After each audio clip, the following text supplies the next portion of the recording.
Ang walang kapantay na martial god, unang yugto. Kabanata 341, patayin si Yu Tianxing. Ang taong iyon. Lahat ay nakatingin kay Lin Feng na ang espadang gawa sa purong chi ay 1 pulgada lang ang layo kay Yu Tianxing. Si Lin Feng ay hindi kapani-pani, walang agresibo at walang pidget. Sa sandali, dumating si Yukio at 2 iba pang cultivator sa Zuan Chi layer at naglakad patungo sa kanya, mukhang hindi pa rin naapektuhan si Lin Feng at higit pa doon, gumagalaw pa rin ang kanyang espada para sa pagpatay. Paano matapang? Ako, si Yukio, ay hindi nakakita ng sinumang nang ahas na salakayin ng isa sa mga apo ng Yu Clan, lalo na sa harap ko. Sabi ni Yukio na sobrang sama ng tingin habang nakatitig sa likod ni Lin Feng na parang makamandag na ahas. Ngunit si Lin Feng, tulad ng dati, ay tila walang pakialam. Nakaharap si Yukio sa kanyang likuran ngunit hindi lumingon si Lin Feng. Ngayon, nakita mo na, malamig na sabi ni Lin Feng at humiwalay. Oo, meron ako. Ikaw ay napakatapang at likas na matalino, ginulat mo kaming lahat, ngunit ngayon, ang iyong buhay ay magtatapos dito. Sabi ni Yukio sa malamig na tono. Naglabas siya ng nakatusok na nakamamatay na enerhiya na lumipat patungo kay Lin Feng. Nasa kamay ko pa rin ang buhay ni Yu Tianxing. Ang lakas ng loob mong sabihin na kukunin niya ng buhay ko, Yukio, hindi ka ba natatakot na papatayin ko siya? Sagot ni Lin Feng. Kailangan lang niyang bahagyang ilipat ang kanyang espada na gawa sa purong chi at si Yu Tianxing ay papatayin sa isang iglap. Kung umatake si Yukio, magkakaroon pa rin ng panahon si Lin Feng para patayin si Yu Tianxing, ngunit kahit na sa ganoong sitwasyon, naglakas loob pa rin si Yukio na kumilos ng mayabang at nagbabanta kay Lin Feng.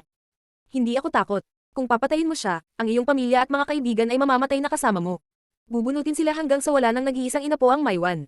Binyantaan muli si Yukio na sobrang lamig na naging dahilan ng pagkatulala ni Lin Feng. Kung papatayin niya si Yu Tianxing, papatayin ni Yukio ang kanyang mga kaibigan at pamilya, kahit isa ay hindi mananatili. Ang ibig mong sabihin ay kung hindi ko papatayin si Yu Tianxing, papatayin mo lang ako, ngunit kung papatayin ko si Yu Tianxing, kahit ang aking mga kaibigan at pamilya ay mamamatay. Ang puso ni Lin Feng ay napuno ng walang katapusang lamig, ngunit ang kanyang boses ay parang kalmado at tahimik. Si Yu Tianxing lamang ang nakakita kung gaano kalmado at walang pakialam ang mga mata ni Lin Feng. Tumibok ang puso ni Yu Tianxing. Masyadong mapanganib si Lin Feng. Maaari niyang wakasan ang kanyang buhay anumang oras. Talaga, tumanggo si Yukio. Sa makatuwid, ngayon, anuman ang mangyari, mamamatay ako. Sabi ni Lin Feng. Hindi ka kasing tanga gaya ng iniisip mo, biro ni Yukio.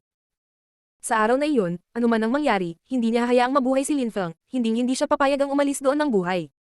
Sa madaling salita, ngayon, anuman ang mangyari, patayin ko man si Yu Tianxing o hindi, mapapahamak ako sa alinmang paraan, tama ba? Napangiti si Yukio dahil sa biro na ginawa niya, ngunit nang marinig niya ang tugon ni Lin Feng, ang ekspresyon ng mukha niya ay nagbago ng husto. Si Yu Tianxing ay mukhang takot na takot. Maaaring gusto mong mamatay ang iyong mga kaibigan at pamilya kasama mo. Pagbabanta kay Yukio na tila malamig sa yelo. Pamilya. Tumiti si Lin Feng, umalis na siya sa kanyang angkan at wala man lang pakialam sa kanila. Pagkatapos, hindi niya alam kung nasaan ang kanyang ama, si Lin Hai. Mayroon lamang isang tao na kinatatakutan ni Lin Feng, si Meng Jing. Tungkol sa kanyang mga kaibigan, biglang nagsalita si Lin Feng. Ikalawang prinsipe, lahat ng kaibigan ko ay mga estudyante ng Celestial Academy. Kung sino man ang manggahas na salakayin ng iyong mga kaibigan sa Celestial Academy, wala akong ibang pagpipilian kundi ang personal na patayin sila. Tumugon si Duan Wuya sa pahayag ni Lin Feng, na parabang nahulaan niya kaagad kung ano ang ibig sabihin ni Lin Feng. Nang marinig ni Yukio at ng iba pa si Duan Wuya, natulala sila. Si Duan Wuya ay nakakagulat na tinutulungan si Lin Feng at maglakas loob na banta ang Yu Clan. Salamat, kamahalan. Tumiti si Lin Feng. Tulad ng nahulaan ni Lan Zhao, naunawaan ni Lin Feng kung bakit nilikha ni Duan Wuya ang ganoong sitwasyon. Gustong patayin ni Duan Wuya si Yu Tianxing. Kahit na hindi alam ni Lin Feng kung bakit ganito si Duan Wuya, naiintindihan niya ang pakana ni Duan Wuya. Dahil inayos ni Duan Wuya ang lahat, may garantiya si Lin Feng na tiyak na paprotektahan ni Duan Wuya ang kanyang mga kaibigan. Kahit napatayin niya si Yu Tianxing, hindi ganoon kadaling patayin si Lin Feng. Narinig ito ng lahat, kung papatayin ko si Yu Tianxing, mamamatay ako, kung hindi ko papatayin si Yu Tianxing, mamamatay din ako. Dahil mamamatay ako sa alinmang paraan, syempre, kailangan kong patayin si Yu Tianxing. Tsaka hindi ako magiging ang tanging mamamatay tao, si Yukio ay dapat ituring na aking kasabwat. Sabi ni Lin Feng na tila masama. Ang kanyang mga salita ay nagpa-vibrate sa puso ng mga tao. Gusto ni Lin Feng na patayin si Yu Tianxing. Tiyuhin. Sigaw ni Yu Tianxing. Inilagay siya ni Yukio sa isang mapanganib na sitwasyon. Alam na niya ngayon na ang pagbabanta kay Lin Feng ay hindi kailanman gumana. Maglakas loob ka ba? Lumabas ang nakamamatay na enerhiya mula sa katawan ni Yukio at tumusok patungo kay Lin Feng. Bakit hindi? Tumiti si Lin Feng sa napakasamang paraan. Yu Tianxing, patayin man kita o hindi, papatayin ako ng iyong pangatlong tiyuhin, sa makatuwid, malinaw na gusto ka ng iyong pangatlong tiyuhin na mamatay, wala siyang pakialam kung ako, si Lin Feng, ang pumatay sa iyo o hindi, tama. Nang matapos siyang magsalita, dahan-daang gumalaw ang kanyang espada na gawa sa purong chi. Huwag. Nang makita iyon ni Yu Tianxing, nakiusap siya kay Lin Feng sa mahinang boses, wala man lang siyang lakas na sumigaw. Gayunpaman, habang ang mahinang boses na iyon ay kumalat sa kapaligiran, ang liwanag ng espada ni Lin Fang ay unti-unting naglaho, tulad ng buhay ni Yu Tianxing. Pinatay siya ni Lin Fang. Sa wakas ay napatay na ni Lin Fang si Yu Tianxing, nang hindi nagpakita ng anuman awa. Ang mga tao ay namangha. Kalmado silang nakatingin sa bangkay habang unti-unti itong nahulog. Si Yu Tianxing ay patay. Isang young master ng Yu Clan ang pinatay ni Lin Fang sa harap ng lahat. Si Yu Tianxing ay dapat magkaroon ng magandang kinabukasan sa harap niya na may walang katapusang mga posibilidad, ngunit bago siya lumabas sa kadakilaan, lumikha siya ng awayan kay Lin Fang, siya ay lubhang malas. Ang pinakamalungkot ay gusto niyang patayin si Lin Fang, ngunit nabigo siya ng ilang beses. Sa huli, nawalan siya ng buhay dahil dito. Pinanood din ni Yu Qiu ang eksena. Marahas na tumibok ang kanyang puso. Pinatay ni Lin Fang si Yu Tianxing. Akala niya ay hindi maglalakas loob si Lin Fang, ngunit sa katunayan, napatunayan lang ni Lin Fang na siya ay higit na matapang kaysa sa inaasahan, o marahil mas tiyak, si Yu Qiu ay hindi kasing kahanga-hanga at dominante gaya nang inaakala niya. Napakatanga niyang sabihin na mamamatay si Lin Fang anuman ang mangyari. Siya ay naging hanggal na magsalita ng gayong mga mapagmataas at mapangahas na salita. Anuman ang mangyari, mamamatay si Lin Fang, bakit hindi niya sinubukan at pigilan siyang patayin si Yu Tianxing? Hinayaan ni Yu Qiu na mamatay si Yu Tianxing. Dinala ni Lin Fang si Yu Tianxing sa gilid ng bangin at si Yu Qiu ang nagbigay ng huling pagtulak. Ang puso ni Yu Qiu ay tumibok ng malakas. Hindi maiiwasan, ang nangyari sa araw na ito ay mabilis na malalaman ng lahat, hanggang sa malalaman din ng mga tao na ang mga hanggal na salita ni Yu Qiu ay humantong sa pagkamatay ni Yu Tianxing. Si Yu Tianxing ay anak ng patriarka, anak ng kanyang kapatid. Isang hindi kapani-paniwalang nakamamatay na enerhiya ang kumalat sa kapaligiran at lumipat patungo kay Lin Fang. Kinailangan ni Yu Qiu na punatan ang katawan ni Lin Fang sa libo-libong piraso, kung hindi niya gagawin, paano niya ipapaliwanag ang lahat ng ito sa kanyang nakatatandang kapatid? Kasabay nito, lumingon si Lin Fang at sa wakas ay nakita ni Yu Qiu ang mukha ni Lin Fang. Sa sandaling iyon, ang mga mata ni Lin Fang ay napuno ng walang katapusang lamig. Nagbanta si Yu Qiu na papatayin siya, ang kanyang pamilya at mga kaibigan. Pareho silang nakatitig sa isa't isa, na may killing intent na pumupuno sa kanilang mga mata. Pareho nilang gustong paghiwalayin ng isa't isa. Lahat ng iba, lumayo. Sabi ni Yu Qiu na parang mas malamig kaysa dati. Kahit na ang lahat ng mga cultivator na ito ay marangal at mayaman, sa sandaling iyon, gusto lang ni Yu Qiu na patayin si Lin Fang. Wala sa mga kabataang ito ang tumanggi. Nagsimulang kumurap ang kanilang mga siluet at lahat sila ay umalis sa pavilion. Wala silang kinalaman doon kaya ayaw nilang masugatan sa laban nila. Nakangiti pa rin si Yu Tianchen. Sa isang iglap ay nakarating siya sa malayo sa field. Mamamatay na si Lin Fang. Namatay si Yu Tianxing kaya siguradong mamamatay si Lin Fang dito. Sa isang iglap, isang tao na lang ang naiwan sa pavilion, si Lin Fang. Putulin ang kanyang mga kamay at paa, huwag patayin siya ng mabilis. Sabi ni Yu Qiu habang nakatitig kay Lin Fang. Ang lamig ng boses niya. Nang matapos siyang magsalita, ang dalawang magsasaka ng Zuan Qi layer sa kanyang tabi ay agad na nagsimulang gumalaw. Pareho silang tumakbo sa tulay patungo kay Lin Fang. Nang makita ni Lin Feng ang dalawang taong ito na papalapit sa kanya, isang hindi kapani-paniwalang dami ng purong chi ang nagsimulang magsunog at kumikislap sa kanyang katawan. Ang dalisay na chi na iyon ay mukhang parehong light chi at fire chi ng sabay. Ito ay nakasisilaw at hindi kapani-paniwala. Dahil si Lin Feng ay nagsasanay ng Cosmos Burning Sun skill, pagkatapos makapasok sa Zuan Qi layer, ang dalisay na chi ni Lin Feng ay naging Sunfire Pure Chi. Naglalaman ito ng apoy na chi na nagmula mismo sa nagliliyab na araw.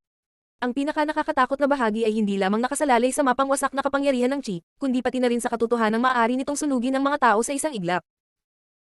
Nang maramdaman ng dalawang cultivator ng Zuan Qi layer ang nakakatakot na purong chi ni Lin Feng, ang mga mata ng dalawang cultivator ng Zuan Qi layer na ito ay kumislap. Ang husay ni Lin Feng ay pambihira, nasa unang Zuan Qi layer pa lang siya ngunit ng kanyang purong chi ay napakapangit. Hanggang sa natakot sila. Mamatay. Sigaw ng dalawang tao habang nagpapakawala sila ng perpektong sabay na pag-atake, napakalakas na tunog ang lumabas sa itaas ng tulay. Ang mga tunog ng pag-crack ay walang patid na kumalat sa hangin.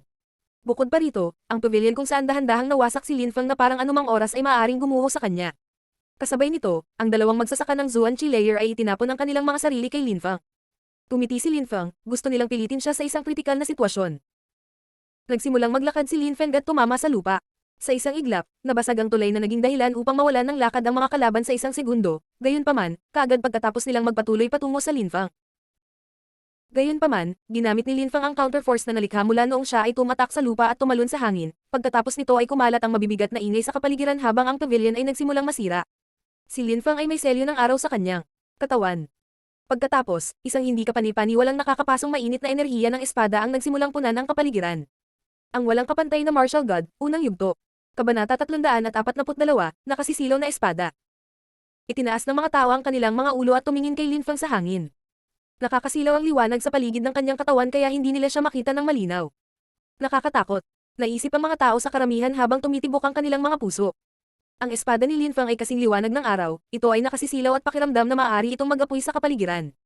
Bukod pa rito, ang dalawang cultivator ng Zuan Chi layer na gumagalaw patungo kay Lin Feng ay nagtaas ng kanilang mga ulo at nakita na si Lin Feng ay nasa taas na nila.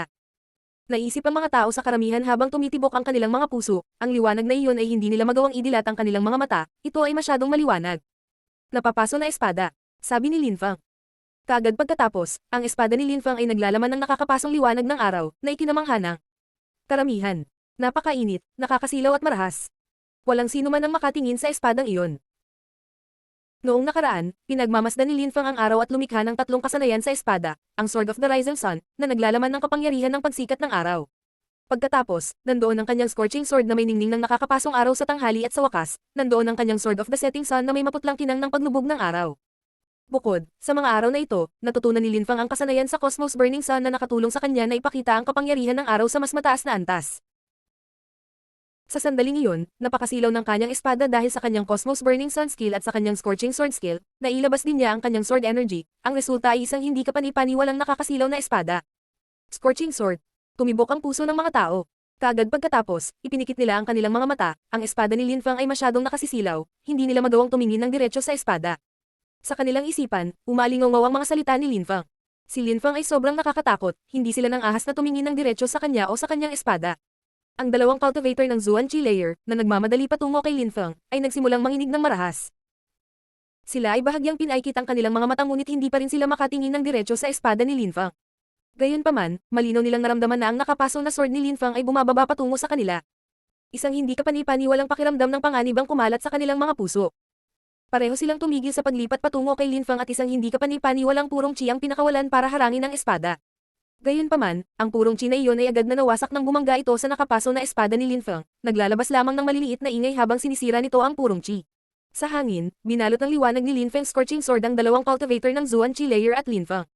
Ang karamihan ay hindi na makita ng malinaw ang tatlong silhouette. Nagkaroon lamang ng manang ng naliwanag mukhang hindi kapani-paniwalang maganda. Sa sandaling iyon, napuno ng nakamamatay na katahimikan ng kapaligiran. Ang ningning ng araw na nakapalibot sa espada ni Lin Feng ay naglaho at kung ano ang itinago ng ningning ay muling nakita ng mga tao, gayunpaman, isa na lang ang natitira, si Lin Feng. Ang dalawang iba pang cultivator ng Zuan Chi layer ay wala kahit saan. Bukod kay Lin Feng, walang ibang tao sa paningin. Ang ilang apoy ay nagninangas pa rin sa hangin at ang nakakasilaw na kinang ng araw ay nagmumula sa apoy. Namatay sila. Ang mga tao ay namangha. Matapos mawala ang husay ng Scorching Sword ni Lin Feng, lahat ng bakas ng dalawang cultivator ng Zuan Chi layer ay nawala kasama nito. Napapaligiran sila ng nakakabulag na liwanag ng espada at basta na lang nawala ng walang bakas. Ang dalawang cultivator ng Zuan Chi layer ay pinatay ni Lin Feng. Ang lakas talaga ni Lin Feng. Ang mga tao ay namangha. Nakakatakot si Lin Feng. Ang mga taong iyon ay mga miyembro ng Yu Clan at parehong nakalusot. Sa Zuan Chi layer, kahit na minamaliit nila si Lin Feng, hindi pa rin kapani-paniwala na hindi pa rin nila nakayanan ang kanyang espada. At saka, kung ito ay ibang tao na kapareho nila, hindi rin nila magagawang labanan ang kapangyarihan ng Scorching Sword. Hindi maiiwasang mamatay din sila. Napagtatanto ng ilang marangal at mayayamang binata na ang walang malasakit na binata, na dumating sa imperial na lungsod kamakailan, ay naging napakalakas na ngayon.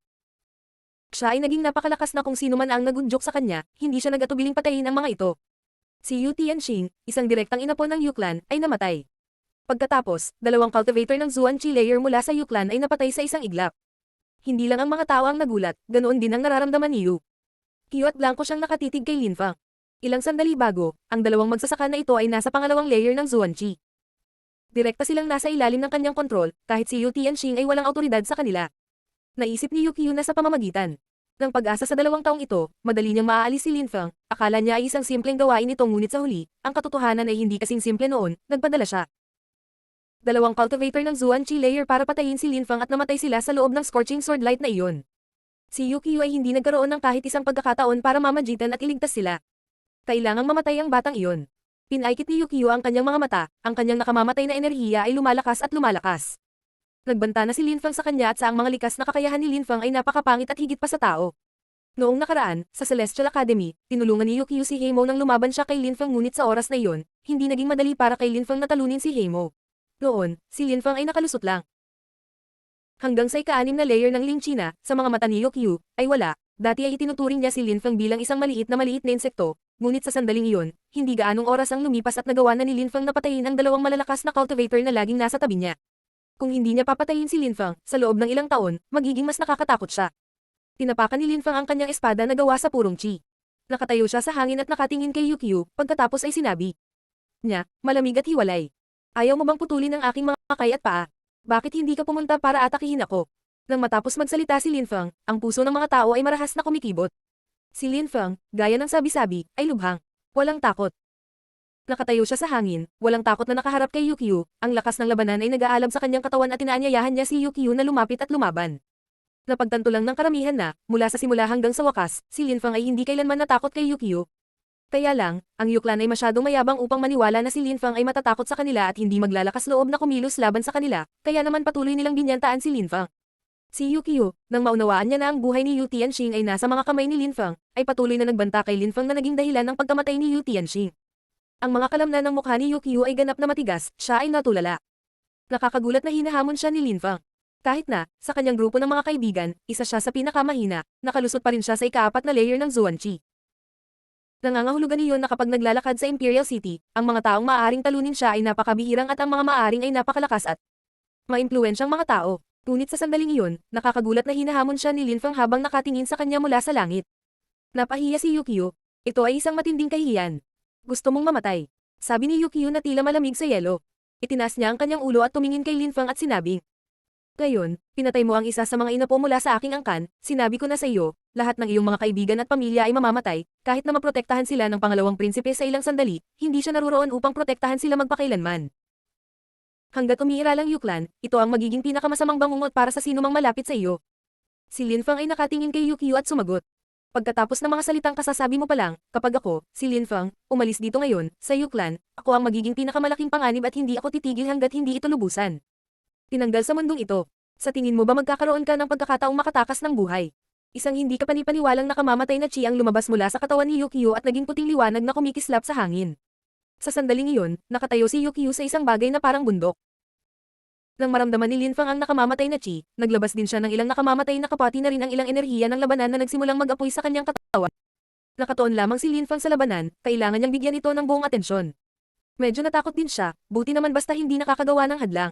Kung hindi, walang kwenta ang pag-iral ng takot. Si Lin Feng ay hindi katulad ni Yu Tianxing. Ayaw ni Lin Feng na umasa sa ibang tao para protektahan siya.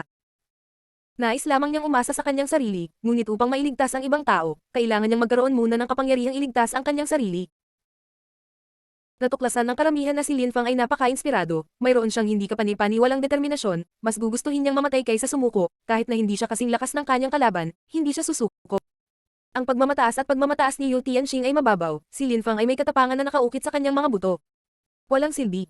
Tumiti si Yukio sa malamig na paraan at tumama sa lupa. Sa sandaling iyon, bumangon siya sa hangin sa hindi kapanipaniwalang bilis. Ang kanyang dalisay na chi ay naging isang napakagandang batis patungo kay Lin Feng. Pierce. Galit na sigaw ni Lin Feng. Ang kanyang espada ay tumagos sa kapaligiran. Masyadong mabilis si Yukio, at agad na pinakawalan ni Lin Feng ang enerhiyang naipon sa kanyang espada. Boom! Nag-vibrate ang buong atmosphere at isang malakas na lakas ang bumagsak sa katawan ni Lin Feng. Tila ang buong kapangyarihan ng kanyang espada ay nasa ilalim ng hindi kapanipaniwalang presyon. Ang katawan ni Lin Feng ay hinaipan ng paurong sa hindi kapanipaniwalang bilis. Hindi mahalaga kung ito ay lakas o bilis, hindi maaaring makipagkompetensya si Lin Feng sa isang cultivator sa ika-4 na layer ng Zuanqi. Malaki ang pagkakaiba ng 3 Zuanqi layers. Napuno ng mga tunog ng sipol ang hangin at isang malaking lilang lawa. Ang lumitaw sa kalangitan sa itaas ng Lin Feng, pagkatapos ay pinulupot nito ang sarili sa katawan ni Lin Feng at sinalo siya habang siya ay lumilipad. Sa pamamagitan ng hangin. Sa isang iglap, isang napakaraming purple snake ang lumabas mula sa kanyang kamay, sa sandaling iyon, tila walang katapusang dami ng purple snake ang umuusbong mula sa kamay ni Lin Feng at kumakalat sa kapaligiran. Ang walang kapantay na martial god unang yugto. Kabanata 343, ang sound waves. Ito ang espiritu ni Lin Feng, kamangha-mangha. Nang makita ng mga tao ang libong lilang ahas sa himpapawid, nagsimulang tumibok ang kanilang mga puso. Kung ang isang cultivator na kapareho ni Lin Feng ay nahuli ng kanyang espiritu, tiyak na mamamatay sila. Nagulat din si Yukio ngunit agad niyang nabawi ang kanyang kalmado at malamig na sinabi. Ang iyong espiritu. Kapag nakaharap sa isang cultivator ng mas mataas na antas, wala silang silbi. Nang matapos siyang magsalita, kumislap ang silhouette ni Yukio at dumiretso siya patungo kay Lin Feng. He is. Ang tila walang katapusang dami ng mga purple na ahas ay inilunsad ang kanilang mga sarili diretso patungo kay Yukio. Hindi pa man nakakarating si Yukio sa harap ni Lin Feng ngunit ang mga lilang ahas ay nakapulupot na sa kanya ng mahigpit. Pahinga. Galit na sigaw ni Yukio. Ang dalisay na chi sa paligid ng kanyang katawan ay naging isang talon at nagsimulang maghiwa ng mga ahas na maabot siya ng mga ito. Kasabay nito, pinagdikit niya ang magkabilang kamay niya at lumabas ang isang napaka-brutal na purong chi. Bigla, isang napaka-brutal na chi ang nagsimulang punutan ng mga ahas na humaharang sa daan ni Yukio. Ang katawan ni Yukio ay patuloy na umuusad sa mga ahas, samantala ang mga lilang ahas na nasa isang magulong posisyon ay umaatungal ng malakas habang pinupunit. Kapag mayroon kang isang mas malakas na kalaban sa harap mo, kahit na ang iyong espiritu ay malakas, ito ay walang silbi. Akala ng karamihan. Ang espiritu ay tumulong sa isang cultivator sa panahon ng isang labanan, ang isang napakalakas na espiritu ay maaaring gawing mas mabilis at mas malakas ang isang cultivator ngunit kung ang mga antas ng pagtatanim ng dalawang kalaban ay masyadong magkaiba, ang espiritu ay walang anumang silbi laban sa mas malakas na kalaban. Kung ang pagkakaiba ng antas ay malaki, ang espiritu ay ganap na walang silbi. Sa sandaling iyon, ang antas ng paglilinang ni Linfang at Yukio ay medyo magkaiba. Napakahirap para sa mga cultivator ng Zuan-Chi layer na masira ang bawat layer. Bukod pa rito, napakalaki ng pagkakaiba ng lakas sa pagitan ng iba't ibang layer ng Zuan-Chi. Maaari nang patayin ni Linfang ang mga cultivator ng pangalawang layer ng Zuan-Chi ngunit ang mga cultivator ng ikatlong layer ng Zuan-Chi ay nasa ibang antas kaysa sa una. Tungkol sa mga cultivator ng ikaapat na layer ng Zuan-Chi, ang pagkakaiba ay malaki na kung ihahambing sa pangalawang layer ng Zuan-Chi, hindi man lang sila may kukumpara. Si Linfang ay nakalusot pa lamang sa unang Zuan-Chi layer at si Yukio ay isang cultivator ng ikaapat na Zuan-Chi layer. Kahit na ang Yuklan ang pinakamahina sa tatlong dakilang angkan, hindi sila madaling talunin. Kahit papaano, bukod sa dalawa pang dakilang angkan, walang ibang angkan ang makakapaghawak ng kandila sa kanila. Nang makita ni Linfang na ang kanyang espiritu ay nawasak, bigla niyang ipinikit ang kanyang mga mata at tumagos sa isang mundo ng kadiliman, tila lahat ng bagay sa paligid niya ay pinoproseso sa kanyang isipan, na parang nakatingin siya sa mundo mula sa itaas. Matapos tumagos sa Earth Fusion Dimension, hindi na kinailangan ni Linfang na pumasok sa kanyang mundo ng kadiliman. Naisaaktibo niya ang kanyang Earth Fusion sa isang kisap mata at ang kilinawan ng mundong nakapaligid sa kanya pati na rin ang kanyang mga perception ay katulad noong siya ay nasa kanyang mundo ng kadiliman. Ngunit noong siya ay nasa kanyang mundo ng kadiliman, mayroon pa ring ilang maliliit na pagkakaiba, walang ganap na ingay sa kanyang mundo ng kadiliman. Sa likod ni Yukio, ang mga Purple Snake ay nagtipon sa isang grupo, ngunit sa sandaling iyon, wala na silang natitira, sa halip, isang dambuhalang dragon ang lumitaw sa kanilang lugar nang walang kahit isang tunog o senyalis ng presensya nito. Sa napakalaki at mabangis nitong mukha, dahan-daang nagmulat ang mga mata. Malinaw na makapangyarihan ang dambuhalang dragon na iyon, sa sandaling iyon, hindi na ito mukhang espiritu, mukha na itong totoong mabangis na hayop, nakakakilabot. Nang makita ng karamihan ang dambuhalang at halimaw na dragon na nagmulat ng mga mata nito, nagsimulang bumilis ang tibok ng kanilang mga puso. Nakakatakot ang mga matang iyon. Tila nalunod ang lahat sa mga mata na iyon, na parabang sa mga mata na iyon, ang buhay ng lahat ay walang kahulugan. Ang pinakanakakatakot ay hindi ito nagbigay ng presensya at tumahimik. Gayunpaman, si Yukio ay hindi naramdaman ng dragon o anumang iba pang senyalis ng panganib at patuloy na nagmamadali patungo kay Lin Feng. Ngunit sa sandaling iyon, biglang nagsimulang manginig si Yukio. Kahit na hindi niya napagtanto na lumitaw ang dragon, kung isasaalang-alang ang kanyang antas ng paglilinang, ang kanyang mga pandama ay lubhang talamak. Parang naramdaman ni Yukio ang isang pares ng naglalakihang mga mata na nakatitig sa kanyang likuran. Bigla siyang lumingon at dumating. Nasa likuran niya ang dambuhalang dragon. Roar. Gumagundong ang dambuhalang purple dragon na naging sanhi ng pagyanig ng kapaligiran. Ang mga puso ng karamihan ay tumitibok sa loob ng kanilang mga dibdib. Nakabuka ang bibig ng dambuhalang dragon at makikita ang matatalas nitong ngipin. Inilipat nito ang napakalaking bibig nito patungo kay Yukio, lalamunan siya nito ng buo. Nakita na ng karamihan si Yukio na kinakain, na parabang ang lakas ni Yukio ay walang kahulugan sa dragon, na parang patay na siya. Boom! Naglabas si Yukio ng nakakatakot na dami ng enerhiya na lumabas sa kanyang katawan. Pagkatapos, walang katapusang dami ng puting ilaw ang lumitaw sa likuran niya at kumalat sa hangin, matalim, brutal ang mga ito at dire-diretsyong gumagalaw patungo sa napakalaking dragon. Kasabay nito, naglabas siya ng hindi kapanipaniwalang dami ng purong chi na bumuo ng isang bagyo na lumipat patungo sa mga puting ilaw. Sa sandaling iyon, naramdaman ng karamihan na masakit ang kanilang mga tainga at ang walang katapusang dami ng matatalim na ingay ay tumatagos sa kanilang isipan. Kaagad pagkatapos, hindi na nila marinig, nakikita na lang nila ang mga puting ilaw na gumagalaw patungo sa Purple Dragon. Ang mga puting ilaw na ito ay nabuo ang lahat ng mga karakter. Sound waves. Ang mga tunog ay tila walang katapusan habang sila ay patuloy na binumba ang kapaligiran. Ang mga malalakas na sound wave ay nagpapavibrate sa kapaligiran, pagkatapos marinig ang mga ito, ang kapaligiran ay lulunurin sa isang nakamamatay na katahimikan. Ang mga sound wave na ito ay puno ng nakamamatay na enerhiya at ginamit para sa pagkawasak. Sound wave spirit. Tinatakpan ng mga tao ang kanilang mga tainga sa pagtatangkang hadlangan ang mga tunog. Nararamdaman nila na walang humpay na nanginginig ang kanilang eardrums. Nagsimula pang ang damaloy ang dugo mula sa 7 facial aperture ng mga mahihinang magsasaka, duguan ng kanilang mga tainga, mata, butas ng ilong at bibig. Ang mga sound wave na ito ay nagtutulak sa mga tao na mabaliw, nakakatakot. Ang dambuhalang purple dragon ay papalapit ng papalapit kay Yukio. Sa sandaling lumitaw ang mga puting sound wave sa harapan nito, nilamon sila ng buo nitong napakalaking bibig. Pabagal ng pabagal ang purple dragon. Sa huli, huminto ito at humina ang ube nitong ningning hanggang sa tuluyang nawala ang dambuhalang purple dragon ng walang bakas. Gayunpaman, ito ay tahimik na nawala, nasakop ng mga sound wave, walang puwang para sa anumang iba pang tunog. Isang napakatalong na presyon ng espada ang biglang lumitaw sa likod ni Yukio, bigla siyang lumingon at nakita ang isang nakasisilaw na espada na bumagsak mula sa langit, naglalaman ito ng nakakapasong mainit na chi. Ibinuka ni Yukio ang kanyang bibig at bumuhos ang mga sound wave mula sa kanyang bibig. Sumanib sila sa iba pang mga sound wave at ang espada ay unti-unting naging mas maningning. Bukod pa rito, ang katawan ni Linfang ay humandar pa atras habang umaagos ang dugo mula sa kanyang bibig. Sa wakas, itinikom ni Yukio ang kanyang bibig at tumigil ang pagbuhos ng sound wave, ngunit ang kapaligiran ay napuno pa rin ng nakakatalom na sound wave. Sa loob ng mahabang panahon, ramdam pa rin ng karamihan ng sakit sa loob ng kanilang mga tenga. Parang unti-unti na silang nabini, ni isang tunog ay wala silang naririnig. Nagtagal ang sitwasyon hanggang sa unti-unting nawala ang mga sound wave. Napakatakot ang sound wave spirit ng Yuklan. Tumibok ang puso ng mga tao. Para sa marami sa kanila, ito ang unang pagkakataon na nakakita sila ng Zuan Chi Layer Cultivator mula sa Yuklan na gumamit ng sound wave spirit. Ang isang beses ay sapat na upang mamangha sa kanila. Nakakakilabot ang hindi nakikitang espiritong iyon, tila walang makakapidyo. Ngunit pinalaya ni Linfang si Yukio, napakalakas din niya. Sa isip ng karamihan habang nakatingin sa walang takot na binata, na may dugong umaagos sa gilid ng bibig. Nagulat sila. Isang sandali bago, ang kanyang dambuhalang purple dragon ay nakakatakot. Kung sila lang, nilamon nila. Bukod pa rito, ginawa ni Linfang si Yukio na gamitin ang kanyang buong lakas, kahit na natalo si Linfang, ito ay isang maluwalhating tagumpay pa rin. Ngunit dito ba mamamatay ang napakalakas na henyong iyon? Nakatitig pa rin si Yukio kay Linfang at mas tumitindi ang kanyang pagnanais na pumatay. Isa siyang cultivator ng ika-4 na layer ng Zuan Chi at kailangang gamitin ang lahat ng kanyang lakas laban kay Linfang, iyon ay isang kahihiyan. May impresyon si Yukio na nawala sa kanya ang kanyang prestihiyosong reputasyon, nawalan siya ng malaking mukha.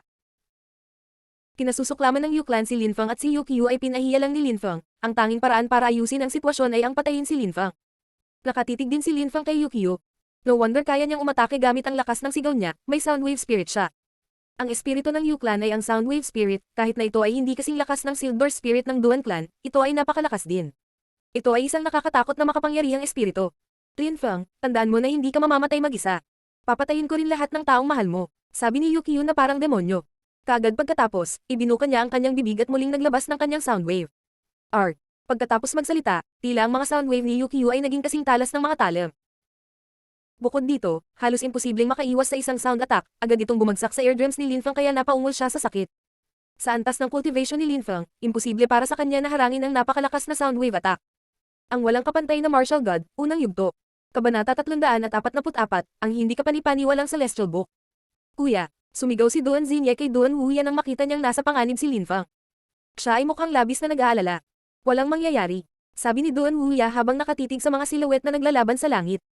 Ang kanyang mga mata ay puno ng hindi nakikitang pagtitiwala. Walang maaaring mangyari kay Linfang.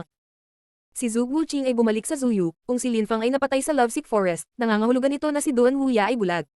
Nakita ni Duan Xinye na kumpiyansa si Duan Wuya ngunit labis pa rin siyang nag-aalala. Sa sandaling iyon, iisa lang ang hangarin ni Yukio, napatayin si Linfang. Tsaka kung may pagkakataon, papatayin niya agad. Hindi makadepensa si Linfang laban sa mga pag-atake ni Yukio kaya't nagtataka si Duan Xinye kung bakit ganoon na lamang ang tiwala ni Duan Wuya. Gayunpaman, wala ring silbi ang pag-aalala, sa kanyang mababang antas ng paglilinang, hindi niya mapigilan si Yukio, sa makatuwid, wala siyang pagpipilian kundi maghintay at makita. Nakatitig din si Lan Zhao kay Duan Wuya, inimbitahan ni Duan Wuya si Linfang dito, kung may nangyari kay Linfang, si Duan Wuya ang mananagot sa pagkamatay ni Linfang. Ngunit walang sino man ang nagtiwala kay Duan Wuya, nang makita nila kung gaano kalubha ang pagkatalo ni Yukio kay Linfang, ang tanging naisip nila ay ang oras na iyon, ito talaga ang oras ng kamatayan ni Linfang. Si Yukio ay nagalit at hindi tumigil bago niya patayin si Linfang. Hindi na makalaban si Linfang, pagkatapos ng maikling sandali, matatalo na si Linfang. Nakakalungkot, napakalaking henyo si Linfang ngunit dahil patuloy niyang pinukaw ang Yuklan at Yukio, mamamatay siya. Ang pangatlong elder ng Yuklan na nakikipaglaban sa isang teenager, sa kanyang sarili, ay naging hindi patas ngunit sa mundong iyon, mahalaga ba ang patas? Ang mahihina ay naging biktima ng malakas. Ang lakas ay ang tanging bagay na maaaring magbago ng kapalaran ng isang tao. Ang pagpatay sa isang tao ay minsan lamang ng ilang segundo. Malakas si Linfang, sa makatuwid, may kapangyarihan siyang patayin si Yu Tianxi. Sa sandaling iyon, si Yukio ay mas malakas kaysa kay Linfang kaya, siya ay dumating upang ipaghiganti si Yu Tianxi. Tila ang pagpatay kay Linfang ay ganap na makatwiran, ang pagiging mas malakas kaysa kay Linfang ay sapat ng dahilan. Boom! Mas maraming soundwave ang bomb-alot sa kapaligiran, napuno sila ng nakamamatay na enerhiya. Dumating na si Yukio sa tabi ni Linfang at pinasabog siya ng isang soundwave attack. Si Linfang ay nanginginig mula ulo hanggang paa, paulit-ulit siyang pinaharurot sa kalangitan. Walang tigil ang pag-agos ng dugo mula sa kanyang bibig. Mariing nakapikit ang mga mata ni Linfang, sa kanyang mundo ng kadiliman, malinaw niyang nararamdaman ang lahat ngunit hindi sapat ang kanyang lakas upang mag-react sa oras upang harangan si Yukio. Masyado kang lumalaban. Biro ni Yukio. Ang kanyang silhouette ay kumikislap at naglabas siya ng napaka-brutal na purong chi. Ang puting liwanag ang bomb alert sa katawan ni Linfang at isang nakakatakot na suntok ang bomb alert sa kapaligiran na nagmamadaling patungo kay Linfang. Sa harap ni Linfang, isang espada ang nagsimulang kumikislap at lumitaw ngunit ito ay agad na naglaho ng ito ay dumating sa pag-atake. Binobomba ng kamao ni Yukio ang katawan ni Linfang. Ang katawan ni Linfang ay agad na natangay muli. Bumulwak ang dugo mula sa kanyang bibig. Ngunit nagpatuloy si Linfang na tuwid ang kanyang likod at nakataas ang kanyang ulo. Manalo man siya o matalo, mamatay man siya o mabuhay pa, lagi siyang nakatayo. Boom! Isang napakalaking nakamamatay na enerhiya ang lumitaw sa harap ni Linfang. Ang kanyang espada ay nagsimulang magpakita sa kanyang harapan, ngunit ang kanyang espada ay hindi na nakasisilaw. Sa halip, ito ay isang nakamamatay na itim na espada. Ang espadang iyon ay puno ng nakakagulat na dami ng nakamamatay at lakas ng labanan. Ang espadang iyon ay tila may buhay pa sarili. Sa mundo ng kadiliman ni Linfang, ang kanyang celestial book ay lumulutang sa hangin, ang espada ay nakasuspine sa itaas ng celestial book. Medyo nagulat ang tao. Kahit na paulit-ulit na binobomba si Linfang ng mga pag-atake ni Yukio, nakakapagtakang mayroon pa rin siyang lakas na pasiglahin ang ganoong kalakas espada. Ito ay mas malakas kaysa sa lahat ng ginamit niya hanggang sa sandaling iyon. Si Linfang ay mukhang determinado. Bakas sa mga mata ni Yukio ang kanyang pagkagulat. Si Linfang ang kanyang sinumpaang kaaway, gayunpaman, hindi maiwasan ni Yukio na talagang humanga sa isang walang takot at determinadong kung hindi siya mamamatay, si Zuyu ay magkakaroon ng isa pang halimaw na henyo, sa kasamaang palad, hindi na siya mabubuhay sa ibang araw. Mamatay. Ang mga soundwave ay hamampas pasulong, ang puting liwanag mula sa mga soundwave ay napalitan ng mga paalang na beam na dumiretso siya patungo kay Linfang. Kasabay nito, pinagdikit ni Yukio ang kanyang mga kamay at ginawang matalim na talim ang kanyang dalisay na chi. Pagkatapos ay itinapon niya ang sarili sa ere, ang katawan ni Yukio, na naging maliwanag na talim na sumugod patungo kay Linfang. Boom! Nagsalpukan ng soundwave at ang itim na espada. Biglang lumitaw ang isang dambuhalang at nakakatakot na liwanag mula sa banggaan, ngunit paparating din si Yukio. Bumagsak ang talon sa itim na espada. Nagsimulang pumutok ang espada at unti-unting lumalapit ang katawan ni Yukio. Mamatay. Galit na galit ulit na sigaw ni Yukio. Si Linfang, na nakatanggap ng malalakas na suntok na iyon, ay nanginginig ng puso. Hindi na niya naramdaman ang bigat ng espada niya na parang naba. Sa sandaling maabot na siya ng talon ni Yukio na gawa sa purong chi, isang lilang ahas ang bumangga kay Linfang, na nagpapalayo sa kanya mula sa pag-atake. Salamat sa puwersang ibinigay ng Purple Spirit, si Linfang nagawang umatras pa atras at umiwas sa malakas na talon na gawa sa purong chi. Ubo-ubo. Umatras si Linfang ng 100 metro at hindi na napigilan ang sarili sa pag-ubo ng napakaraming dugo. Ang dalisay na chi sa ilalim ng kanyang mga paa ay tila humihina na para bang maaari itong bumagsak anumang oras, ngunit patuloy pa rin si Linfang sa pagtayo. Anong hindi kapani-paniwalang determinasyon? Ang mga tao ay nakatingin kay Linfang sa kalangitan, kahit na siya ay nasugatan, siya ay nanatiling mapagmataas at hindi kumikibo. Matapos ang napakalaking pag-atake ni Yukio, si Linfang ay nagpatuloy sa pagtayo ng tuwid at tinitigan ang kanyang kalaban sa mata. Ang kanyang katigasan at katatagan ay isang mapagkukunan ng inspirasyon para sa iba. Si Yukio ay matalim na nakatitig kay Linfang at sinabing, malamig at hiwalay. Makikita namin kung paano mo balak na pigilan ng isang ito. Nang matapos siyang magsalita, sinimulang bitawan ni Yukio ang kanyang dalisay na chi na dumiretso patungo kay Linfang na parang arrow. Ang katotohanan na kailangan niyang gumamit ng napakaraming enerhiya laban kay Linfang ay nagsisimula ng inisin siya. Kuya, hindi tayo pwedeng tumayo lang dito. Sigaw ni Duan Xingye nang maramdaman niya ang chi ni Yukio habang tinitingnan ang mga sugat ni Linfang na palalo ng palalo sa paglipas ng panahon. Takot na takot siya na kung aatake ulit si Yukio, si Linfang ay papatayin sa ilalim ng kanyang talem. Alam niya na may lakas si Duan Wuya para pigilan si Yukio na patayin si Linfang. Ang lakas ni Duan Wuya ay mas nakakatakot kaysa sa naiisip ng mga normal na tao. Magtiwala ka sa akin, kung may problema, aatake ako. Nakatitig si Duan Wuya sa dalawang silhouette sa kalangitan. Napakalakas ng pagtutol, kahit na sa lahat ng ito, walang mga palatandaan ng pag-abala sa labanan. Magiging mas matigas ba si Linfang pagkatapos na mabugbog at masugatan? Ngunit mayroon din siyang sorpresa para kay Linfang, kung may sapat na tibrerag oras si Linfang, hihilingin niya kay Linfang na magkaroon ng mas malaking papel sa kanyang paksayon. Si Linfang ay tahimik, ang kanyang mga mata ay nakapikit at siya ay nasa loob ng kanyang mundo ng kadiliman. Ang kanyang celestial book ay nakakabaliw na, nanginginig, ang mga pahina nito ay tila umaagos na mga alon.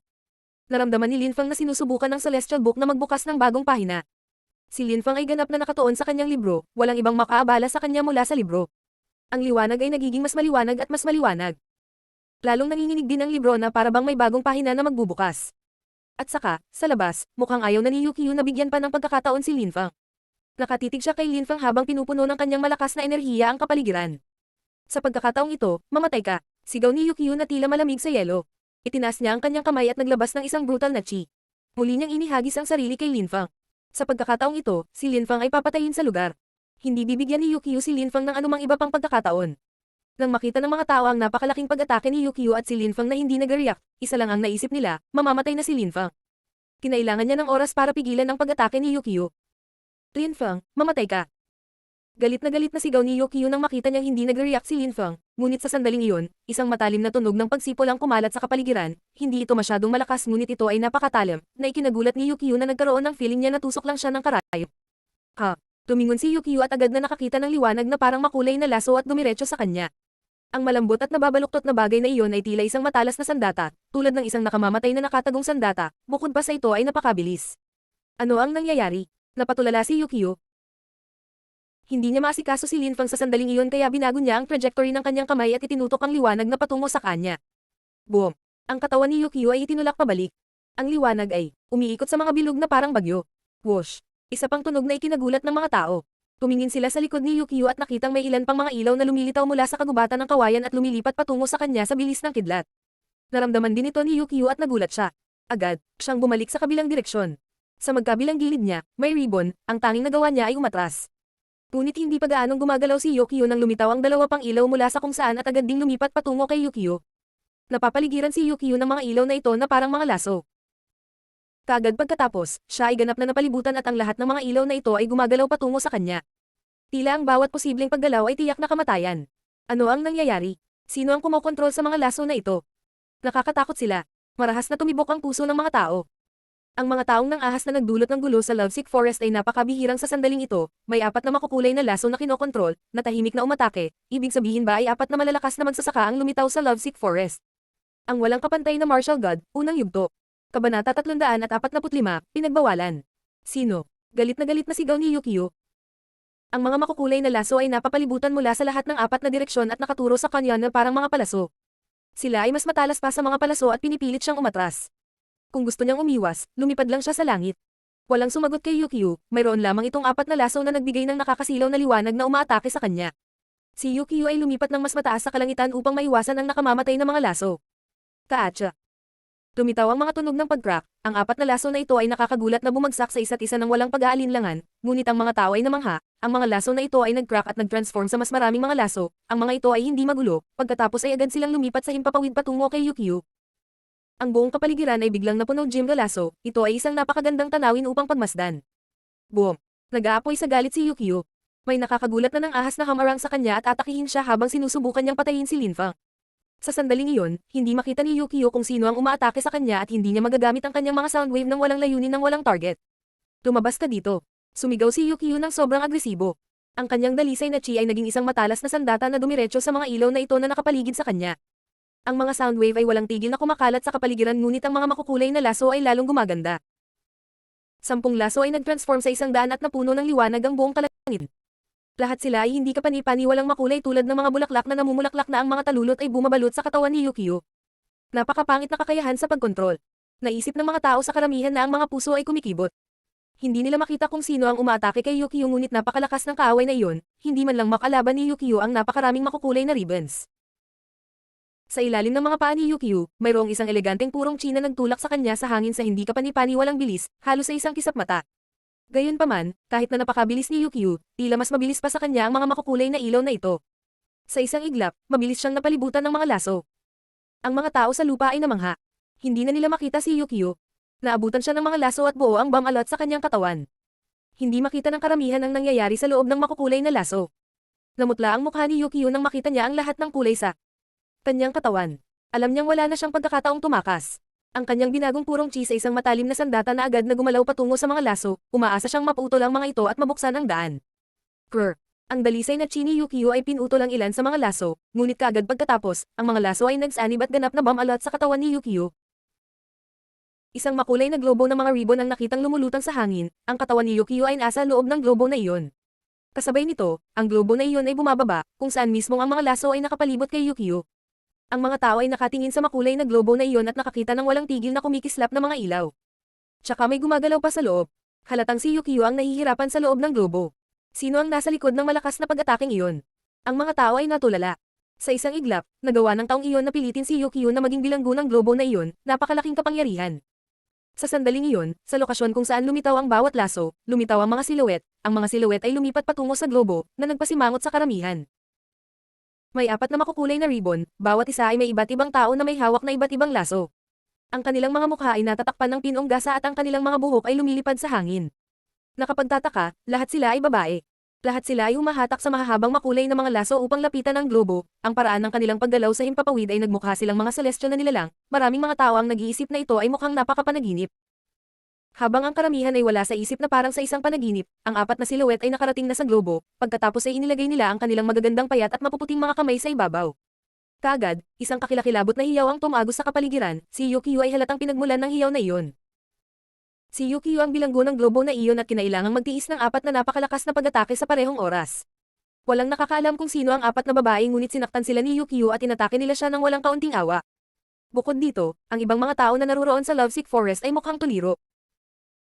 Nagtataka sila kung ang mga babaeng ito ay ipinadala ng may-ari ng kagubatan, marahil ay sinasalakay nila si Yukio dahil sa kanyang galit na mga sigaw gamit ang mga soundwave ay nasira ang kalmado at katahimikan ng kagubatan.